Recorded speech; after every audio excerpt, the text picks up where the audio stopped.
Okay, we are just about live, and we're live. Hi, everybody. This is Steve Sapodowski, publisher of BayouBuzz.com. And today we're going to be talking politics with Christopher Tidmore. Specifically, we're going to be talking politics and a little bit law because we are referring to the very interesting matter of Attorney General Jeff Landry versus New Orleans Mayor-elect uh, LaToya Cantrell.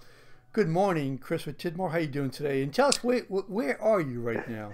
Right now, I'm at the world famous Pontchartrain Hotel on St. Charles Avenue in the Caribbean Room, the antechamber of a place where many lawyers gather on a regular basis, where politicians from Huey Long and on have made their home, almost as famous as the Roosevelt Hotel for those purposes.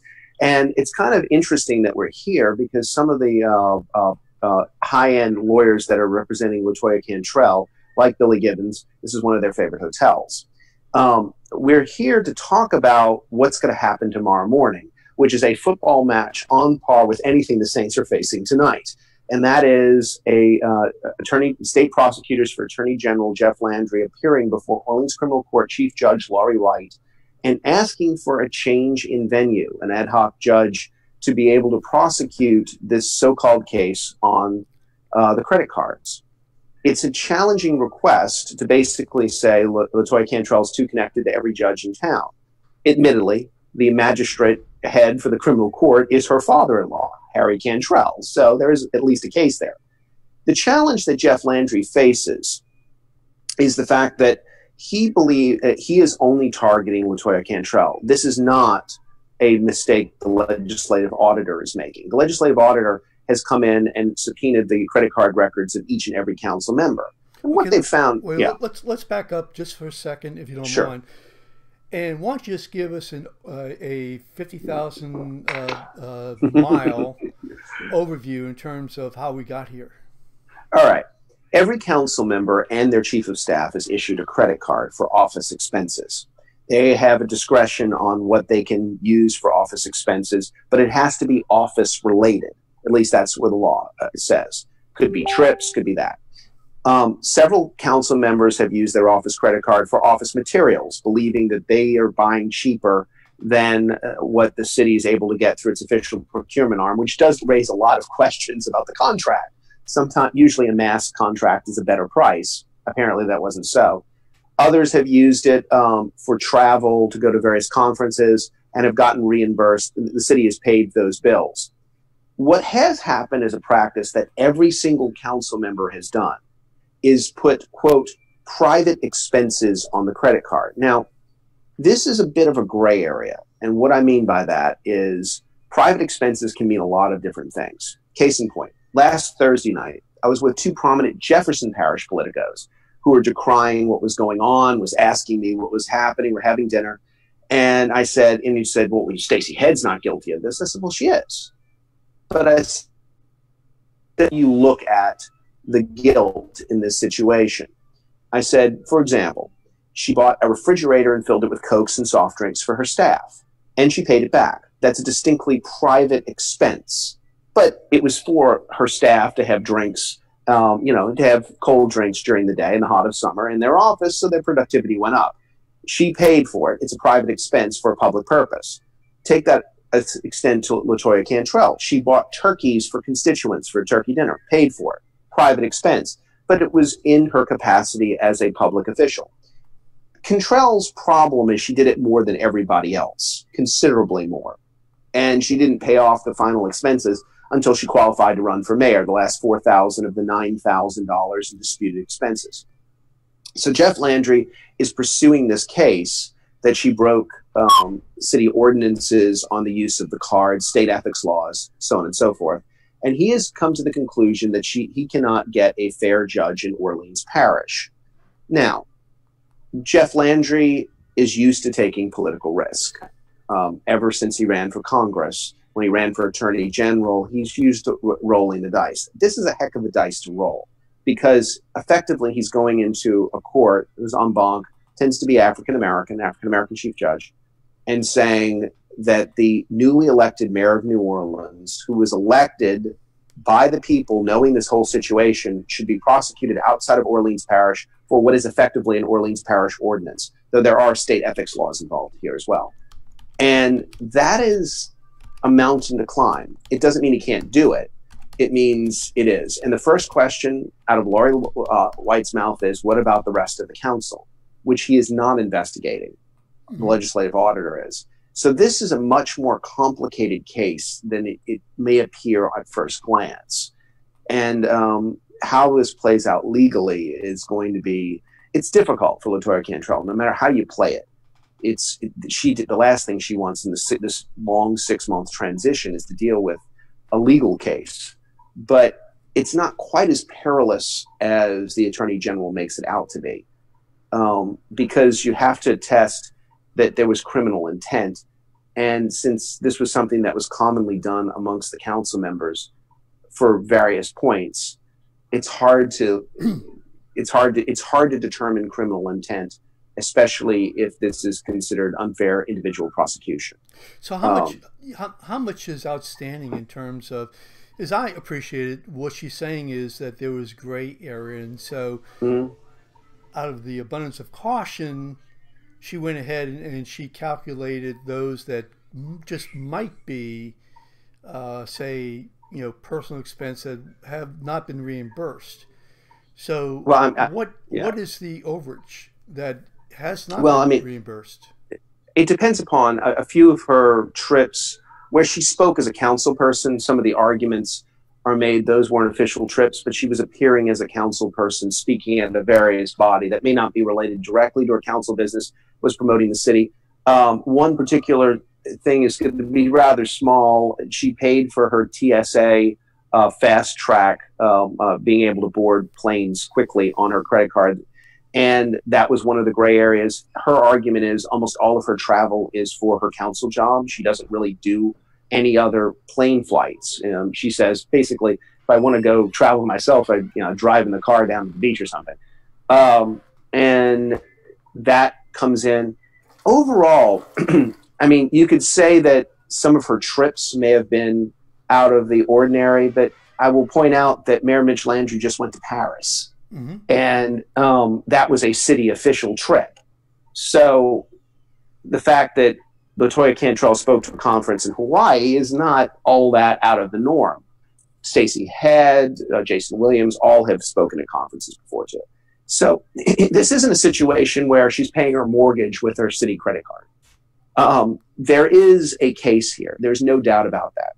The question is, if Lori White is going to dismiss this and allow an ad hoc judge appointed by the state Supreme Court, I have no idea. I have absolutely no idea. I'm still trying to figure out where the case is. I mean, well, I mean, no, Steve, you're not the only person. There's lots of people trying to figure out where the case is. I will say this: the strict reading of the law says only office-related expenses can be put on the card. So, case in point, she buys these turkeys for her constituents, pays for it herself. She's appearing as a councilman at a Thanksgiving, whatever event. That's not technically an office-related expense. But you could argue, she's paying for herself so her constituents have a Thanksgiving. It's not exactly, she's not profiting on it all that much personally. There is a case, but it's one of you're having to twist it a lot more than the media reports kind of imply. Okay, so if she, and I'm playing devil's advocate, but yeah, of course. But I'm also really just trying to find out, what just lights up as a crime. I mean, that is without dispute, and I'm waiting to hear. So, has she paid for an Uber ride to a Thanksgiving event? And she was going there on, because she's councilwoman. How is that different than paying for turkeys at an event? It's honestly, I mean, it's, if you're attending an event, here's the problem. You can attend virtually any event other than maybe an immediate family dinner in your capacity as a councilman, and it's a legitimate business, expense, And if you're paying for it yourself, have you violated city law? The argument the Attorney General is making is she should have put nothing on that card, that there's a possibility that she would need to reimburse, because that obviously was not a city event. It is a little bit, his exact strict reading of the law is accurate. I'm not gonna argue that Jeff Landry isn't reading this correctly. The problem is its intent here. When Ray Nagin was charging dinners for he and his wife, that's pretty clear. That's pretty clear. Even if he's talking city business, or if somebody comes over to him in a restaurant and they talk city business, I mean, it's pretty clear what the intent is. Yeah, this is not, she's not taking her husband, Jason, and going to dinner on all this stuff. None of that. These trips, you could say they're to exotic locales, but they really were to conferences that she was speaking at. Should a city councilman go to the Aspen conference or this in Hawaii? Maybe, maybe not, but it's interpretive. Should we get rid of the credit cards? There's a good argument that everything should go through city procurement and eliminate this temptation, that if you need stuff for your office, go through procurement. If you need other things, do what the White House does. There's a White House travel office. They pay for the travel. They can either deny it or accept it. There is definitely, this is a program in need of reform. But I mean, I've looked at the different council members, and while you can prosecute this case, it becomes, it's easy to look at this as a political fishing expedition. Okay, now, so I'm going to interrupt, if you don't mind. Okay, so we do have, pardon me, we have response from our friend Charles Masala, who's been keeping up with all this, and so I'm glad that he's intervening here. Of course. Let's see, meal expenses at Reginelli Pizza. So that's okay. So Landry and 3 council members went to Paris, and now reports are Landry is in Chicago, but that's city related. I mean, Facebook page, New Orleans City Council, and travel and meals. I think that's the Facebook page is referring to, which is New Orleans City Council Travel and Meals. Let's see, I'm just going to go on. She reimbursed the city for $8,900, basically admitting she used the card for personal campaign expenses. What about the other $30,000 on the card? There's no reason given. And Tidmore is not aware of her meal expenses. For him to say she did not take family or city council credit cards. Okay, so I'm going with what has been released on the expense list. Okay, and I'm not trying to defend LaToya Cantrell. I'd be the first one to come out and say it. But in each of the cases on what has not been reimbursed, there is a direct city-related activity that is specified. Now, you could argue whether it's germane. Yeah, I mean, I'm not trying to get into it. It's just not any different than anybody else on the council. This is not a Ray Nagin situation, is what I was getting at, where nobody else in the council during the Nagin years had the mendacity to take their wife out to dinner for $500 and say they discuss city business, or husband, if it is the shoes on the other foot. That's my only point. I'm not trying to defend Cantrell in saying that this should have been done. Frankly, a couple of council members tend to use their personal credit cards when there's a gray area. Jason Williams, who has been flagged with a few things on his city card, he tends to use his personal card and then submit his expenses, and whatever's rejected, he pays out of pocket, and you don't have this conflict generally. Okay. There's been a couple times he is.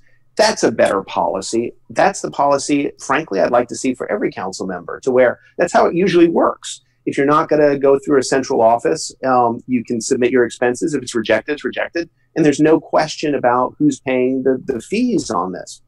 The legitimate question about LaToya Cantrell, let me get to this, is how long it took her to reimburse these expenses. Now, let me separate that. If this is a gray area on all of these issues, and she knew this to be a gray area, why did she wait until qualifying to be able to pay the last $4,000 change of the $9,000 back? That does raise some questions about personal finance. The question about the tax liability, she didn't know the IRS, it wasn't paid. I have no reason to disbelieve her, but you got to be on top of these things. Little things count. Dollars count. But what I'm getting at in all of this is she's not doing anything different than the other council members. So why isn't Jeff Landry going after the entire council? And here's my theorem. It's one thing for him to go after a newly elected mayor who did not have Republican over at least establishment support, and who's a bit of a controversial figure amongst conservatives. Doesn't hurt him politically. It's quite a different matter to go after, say, Stacey Head, who's elected at large and has quite a lot, even though she's a Democrat and a very loyal Democrat, has a lot of Republican and white support. I don't think what Stacey Head's charges were anywhere near LaToya Cantrell's, but I do think that there is some gray area there. Yeah. And given her position as what, parish president?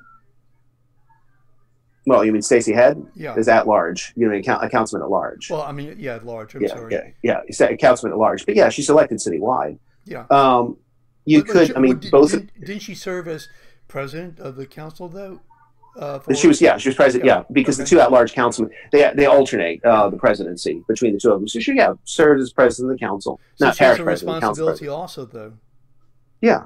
So I mean, you could make a case. The legislative auditor is handling this correctly, investigating every council member. That's fair. And if Jeff Landry was doing that, I would say, okay, this really, and this is where we get to it. A strict reading of the law, I've said this 3 times, and I'm saying it one more time. A strict reading of the law is you can't use this for anything except direct office expenses. Fair enough. But to go after LaToya Cantrell alone makes one wonder what the motivation is to change the venue of the courts.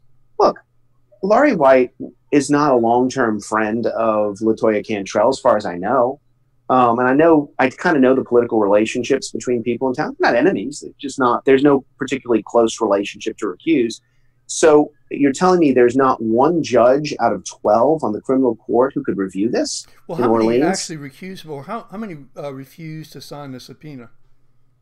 As it goes through, it was, I think, 4. I got to check that. It's a couple of those. Yeah, 6 or 8. Yeah, it's about half the court, roughly. Okay, so because they had relationships, but about half didn't, roughly. Yeah. Definitely 4 who were, frankly, judges aren't allowed to get involved in politics in an endorsement way, in a campaign race, but we all know how this is. 4 of them had kind of relationships with Charbonnet. If I had to look at somebody that Laurie White's closer to, it's probably the Charbonnets than the Cantrells. But that's the whole idea, that you can't, in Orleans Parish, find a fair court. I think that's a bit of a stretch. Well, is Landry actually requesting change of venue? That's part of what they're arguing, is that there should be an ad hoc judge put before the Supreme Court. It's not the only thing that's been argued. Change of venue, though. No, but it's not a change of venue, but it's a change of responsibility and oversight of judges. So in other words, don't have the current en banc, any members of the en banc of the criminal court representing. But you're still going to have the same jury. Yeah. And it's Orleans. Yeah. I'm just curious as to, I don't quite understand from a prosecutorial standpoint what the overall aggregate objective is here, unless it's political. And it's not that you shouldn't investigate every crime. I mean, that's a given. It's if something is worthwhile. But I'm going to offer a very unusual dilemma that comes. The Republicans, let's use a federal example. Who knows, by the end of today, Al Franken could be out of the Senate, which leaves, if Roy Moore gets elected, and John Kuvion came on your show and talked about, that he thinks that's going to happen. He's polled it repeatedly, about 5 points ahead. Roy Moore gets elected. The Republicans are going to have the decision as to whether to join the Democrats and expel him after an investigation. One of the arguments that's being put in is, the people of Alabama elected Roy Moore knowing these allegations, and the statute of limitations is long since passed. So you have to bow before the people's will on this. Frankly, the Senate can do whatever it wants. The Senate can expel anybody for any reason it doesn't have to give, just like you can impeach a president if they haven't broken the law. So your argument is that the people of New Orleans knew. Yeah, they knew what was going on. I don't think there's anybody, we faced this at the Louisiana Weekly when we looked at these allegations. We had endorsed LaToya Cantrell in the primary, but it was not we love Cantrell and hate Charbonnet. It was a very close decision between us. We looked at this and we were wondering, should we do it? We looked at the individuals, and we broke down the individual expenses as they were released. And none of this was particularly egregious. And that's what I'm getting at. It's, maybe, she shouldn't have spoken to this organization because it's the resort's a little bit too nice. You could argue that. Or maybe she picked up this pizza. I mean, the Reginelli's example, she picked up pizza for constituents and some of her staff. Okay. Probably she should have paid that out of her own pocket initially instead of going through this whole thing. But none of it particularly looks, and you have the same problem with Susan Guidry, the same problem with some of the other council members. So if you're in that situation, you got to ask, and this is where I'm coming down to Mr. Masal's point, 2 questions. 1, why just Cantrell? The legislative auditor has not said that. 2, if Cantrell has done something wrong, then why is it that no member of the Orleans Criminal Court, which has primary jurisdiction over this, is allowed to review this? LaToya Cantrell is not a political insider in New Orleans. I mean, I'm trying to explain. It doesn't mean she doesn't have political insider friends in Bold and so on and so forth, but she's not a Charbonnet. To use the most immediate comparison, she doesn't have a 30-year record like Michael Bagnaris of being in politics. And why not just simply let the court do it? I will tell you that this recusal by the DA to the Attorney General's office, there is no bad side for Jeff Landry. He's a Tea Party Republican. He's going after a relatively liberal New Orleans mayor. Most of the people who voted for Cantrell are not going to vote for Jeff Landry. There's probably 5% crossover at best. A few Republicans in her District B and a little bit of District A uptown that chose her over Desiree Charbonnet. The Republicans in Orleans already supported Charbonnet, already were convinced that Cantrell did something wrong. It's a political move, win or lose. What we're not accustomed to, this is actually quite common in other states, where the Attorney General is a much more active figure. In Louisiana politics the last few decades, we haven't seen the AG do cases with a lot of political motives because the AGs, for the most part, haven't been speaking out, haven't been trying to aim for the governor's office. Richard Ayoub did, but he did it a little bit differently than everybody else. Most AGs in Louisiana haven't. But it's a very common theme in other states. And I just think this is a slightly politically motivated case. However, having said that, there is little doubt that the strict reading of the law says this is a germane case. It's just not a particularly sexy one. Well, if there's a violation, let me just say this. I mean, this is what I said on one of the groups, and that is that if there's a violation of the law, then I think it should be prosecuted. If other council people engaged in the same, but maybe a lesser amount, I still believe that it should be prosecuted. That way, you take politics out of it. I mean, I agree. I'm just wondering whether or not there's so much gray area here that there is no violation. That's the only thing I don't know. I'd like to hear what Charles. Maybe we'll get him on a show so he can articulate more specifically. I'm looking at something that was written that I happened to see. Let's see. Pardon me. Attorney General Jeff Landry has continuously gone the extra mile to save taxpayers' money.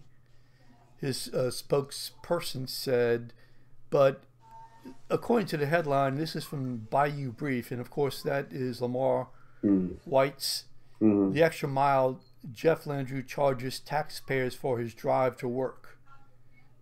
That's what the allegation is. I haven't read the article.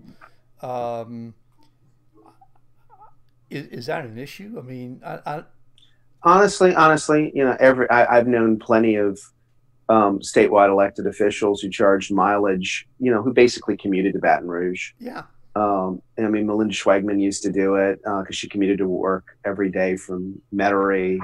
Jeff Landry commutes from his home. I mean, honestly, that typically is a common procedure. You can say it's wrong, but it's legal. I don't even think it's particularly wrong if you're saying that you're going to do state business and you're coming to work. Okay, I will say that it's a gray area. Disney World, and he didn't give a speech. Okay, that would be wrong. And he had no business at all, legal business or otherwise.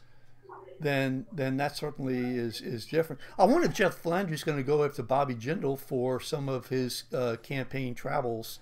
I mean, his own personal campaign travels that he billed the Attorney General. I mean, he billed the state for.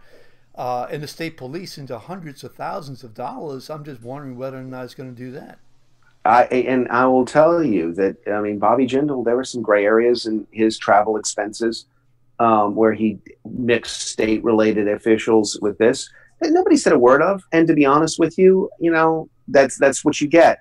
When did Bobby Jindal even need a security detail for all of his travels?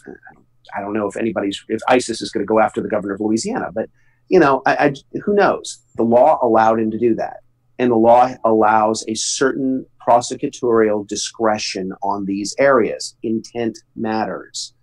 Well, Landry is taking no prosecutorial discretion when it comes to LaToya Cantrell and taking a lot when it comes to the other council members. He's not prosecuting them. So how do you read that? Well, I'm going to say that there is a real case. I don't blame him for pursuing it, but I don't know if the choices he's making is just going through his responsibilities as Attorney General. I will tell you, this plays well in North Louisiana. Sure. And Jeff Landry is running for governor, and he's running against not just against John Bell Edwards, who has, for a Democrat, incredibly strong rural connections amongst the sheriffs and all this. He's one of the few really strong Democrats in the state. But also John Kennedy. If anybody's been paying any attention, John Kennedy's been spouting out. John Kennedy wants to be governor. And Kennedy is trying to push himself as a more moderate option than Landry to some extent. So Landry's got to keep his name out there, or he's stuck being Attorney General. Right. I mean, who wants to do that? But again, let me just be real clear. If there's a violation, then sure, go after it. Whether it's Cantrell, mayor-elect, or any of the council people. If there was a violation, Bobby Jindal, and there's no statute of limitation, go after it. I mean, that's his job, and he should do his job. And regardless of politics, that's his job. Let me having sort of defended this situation with LaToya Cantrell, let me turn around it on a personal disappointment, and I've heard these rumors. With the many initiatives the mayor-elect is coming out with on traffic cameras and this and that are coming out, you would have thought, given the circumstances, that she would have said, I want to eliminate all doubt on this. I'm going to move it. I'm going to adopt the same rules. I want the council to adopt the same rules the mayor's office has done on spending, that it has to go through a central procurement. And that, there's the votes, certainly right now, the votes to do that. So at least we don't have this dispute in the future. And that's one political stand LaToya Cantrell hasn't taken. She doesn't want to alienate some of her council colleagues and their discretion. She's going to need their votes for some very difficult budget votes next year. And I think that's one area where she deserves a little bit of blame in this whole situation. But ultimately, we'll see what the Orleans Criminal Court does tomorrow. Remember, all of this is happening now. We have Christmas coming in that's going to put a kibosh on this. Then we fast forward less than 3 months away, we go into a very contentious legislative session that's going to dominate the news a lot more than we think, because LaToya Cantrell doesn't get inaugurated until May. So even the local news as well as the state news is going to all about the fact of whether or not we keep the TOPS program going or a 1 penny in sales tax. And I'm actually, for Louisiana Weekly, for those who know, you can check me out at louisianaweekly.net. I'm writing a column that asks the question, John Bell Edwards wants to get rid of the penny and sales tax, and Republicans won't offer any income tax hikes that he's seeking. He wants to basically put back part of the Stelly plan, get rid of some of the itemized deductions. But they don't want to get rid of TOPS either. Fair enough. Cameron Henry, the head of the Appropriations Committee, is defending it amongst any popular. It's the most popular middle-class entitlement in Louisiana. So what do you do about that? Well, the federal tax debate right now, if the Senate and House Conference Committee report does keep it the way it is and pass the Senate and House, only property taxes will be exempted, not income taxes. The average Louisianian pays between $1,200 and $1,400 in property taxes per year, a lot less than $10,000. Will we, for the first time, see a third rail of politics come into legislative session? The state constitution allows a millage of up to 10 mills in property taxes. Will that be proposed? That's a kind of explosion that will dominate the political world. So if you're Jeff Landry, you want to get as much coverage right now as you can before all this happens, because when that happens, you're going to know that John Kennedy is going to be speaking out on this, and he still has some residual talk on the budget, and you basically want to get in good with the conservative right as fast as possible. And I'm attesting that has something to do with this. There's no question it's political, but in my opinion, it's political. But there's no question that if there's a violation of law, no matter how small, you should go after it. Yeah. Now, let me just do some of these comments here. Okay, Charles Mancella says that there's no issue in Lamar's article, and so far from what I could see, I agree. He also says, happy to give you the file on the expenses. Charles, we'll have you on so you can actually go through the information, and that way, because I want to get all sides of this. Let's see, Dottie Darrell Gonsolin, thief taken up for a thief. I don't know who the thief is taken up for a thief. So I hope they don't think I'm a thief. No, I'm just a reporter. Yeah, no, and you've been very clear. No, in fact, you've been very clear, which is that look, if there's a violation of the law, you should go after it. You're like me. You've seen the file. I haven't seen the file, so I don't know. Just based upon what you're telling me, and from what I personally have seen, I don't see it yet. But there are gray. I'll put this in a sentence. There are gray areas in that file, but none of them are egregious. That doesn't mean that it was a strict following of the office. It's interpretive on this, and it's a matter of prosecutorial discretion.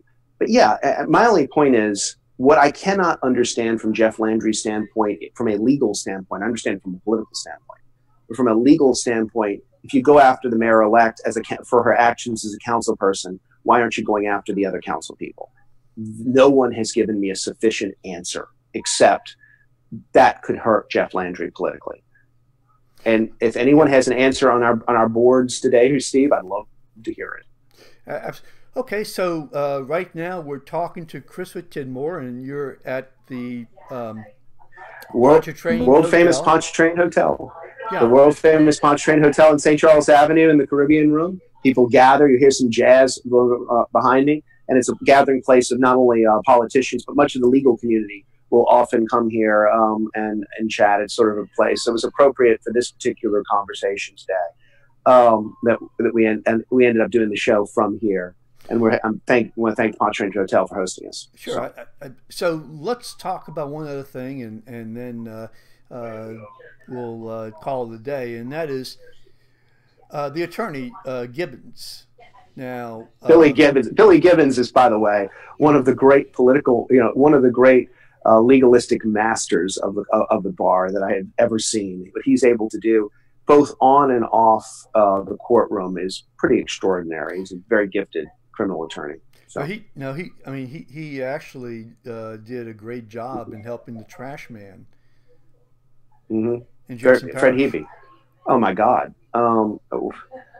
What seemed like it was going to be a case of the century ended up fizzling effectively for Gibbons' capabilities. What Gibbons did to uncover some of what was going on in Jim Letton's office, my God, Jim Letton was as close to God. Close to a god, to a saint that we had in politics. And the entire scandal, the posting scandal, as scandals go, it's not a huge scandal. They were speaking out of turn as prosecutors. That is very much against court rules. They're not supposed to do that. The assistant U.S. attorneys. But the fact that he was able to utilize that and it undermined the cases, it basically destroyed Jim Letton's career. I mean, Jim Letton would be attorney general right now, amongst other things. He had the opportunities. He had major political goals. Now, Jim, who I have great affection for, I think he's one of the best prosecutors we've ever had come out of Louisiana ever, is in retirement building PT boats at the World War II Museum. And that is because of Billy Gibbons. There's no other way around it. He's the most feared and well-respected attorneys that shows up at the federal courts. Sure, absolutely. Absolutely. So, so Gibbons right now, as we understand, is trying to, at this point, fight the issue of basically having an ad hoc judge take the case. We don't know whether or not it's change of venue. Am I correct? We don't know it's a change of venue. I wouldn't be shocked if it's proposed, but right now the issue at hand is whether or not the 12 members of the Orleans Criminal Court, those who've recused themselves from the subpoena and those who've not, are too close to LaToya Cantrell politically to be able to fairly adjudicate this case. That's what's trying to be changed. He wants Jeff Landry wants Laurie White, the chief judge, to allow the state Supreme Court to appoint an ad hoc judge to try this. It is possible a change of venue could be put forward since LaToya Cantrell just won 60% of the vote in Orleans Parish. But so far, that hasn't been brought up. And I think that would be a politically dangerous thing to bring up, too, on a criminal case. But you never know. It could be brought up to bring her into another parish. I will tell you, if that is brought up, it will be explosive politically. People will see this not as a criminal issue, but as a white-black issue. If it's an ad hoc judge and it's, the Supreme Court, let's be front and blunt, tends to an African-American judge, I don't think that the racial factors put in as much. I think Landry gets what he wants and does. But I'm not so sure Laurie White is going to allow any of this to happen. I mean, the chief judge has tremendous discretion in these areas. And so we'll see what happens Friday morning. So in the criminal courts. One last question. Do you have any idea why the pleadings have been under wrap? I was curious about that, and to some extent that those were moved by the AG's office, though Gibbons has not exactly contested that. I'll tell you, rumors, Charbonnet supporters were holding a line that there's a lot more to this case than anybody has heard. I have yet to hear any of it. But is because there are actually no criminal charges being filed at this point in time. It's just a subpoena for investigation. Pretty much. Okay. I mean, we haven't. There's not a smoking gun case. I mean, all right. Let's get aside from the list. If there's something else going on, it would make sense that some of this is still under wraps. But if it doesn't, maybe it was just not to prejudice a potential jury. I don't know. I mean, that's not without precedent. I'm not a litigator. I don't want to have a litigator on to talk about procedure. I've covered criminal cases for 20 years for the Louisiana Weekly, so I know what I've seen. But I will say that beyond tomorrow, if anything's sealed on a case like this, then either something very weird is going on, or there may be more to this case than anybody's talking about. Right now, I have yet to see it. Or that it's just an investigation at this point in time. I mean, I'm just throwing it out as a possibility. It's possible. I mean, but here's the thing: if it's just an investigation at this time, why all the histrionics? Why not let the legislative auditor get to the truth of what's going on, and then the attorney general act? Sure. The attorney general has that discretion. If it's just an investigation, the legislative auditor's audit is literally auditing everything. Why not let them investigate? Sure, but I think this is more case oriented than just investigatory. Okay, so Chris, I want you to hang on for a second. Sure. I'm going to close it out right now by pushing some buttons, and I really thank the audience. And if I can do a shameless plug, of course, we're going to continue this conversation on my radio show on WRNO. For those that know, I'm on Sundays from 8 to 9 a.m. on 99.5 FM, and on Monday, Wednesday, and Fridays from 8 to 9 a.m. on 1560 a.m. out of Slidell. And we're going to continue this conversation on that show, and I'd love to hear your viewpoints from there, 8 to 9 a.m., Monday, Wednesday, and Friday, and 1560, 8 to 9 on Sundays on 99.5 FM, and 24/7, 365 at the iHeartMedia app or WRNO.com. On the on-demand, look for the Founders Show. Absolutely, and they can read your opinion pieces at the Louisiana Weekly. And my articles at louisianaweekly.net. Yeah. And you just this is your 20th year there. Yeah. I celebrate 2 weeks ago. I celebrated the 20th anniversary of writing for the Louisiana Weekly, and Wow. it's been my honor and my privilege Sure. to do so. And your privilege right now is that you are at the Pontchartrain Hotel, Caribbean in the Caribbean room. Yeah. And thoroughly enjoying it. I want to thank them for hosting us this morning. So absolutely. Okay, so you guys who are watching this, please share it. Charles, please share this, and we'll have you on. Everybody else, please share so we have more people and more input. I appreciate it. Christopher, hold on, okay? Thank you.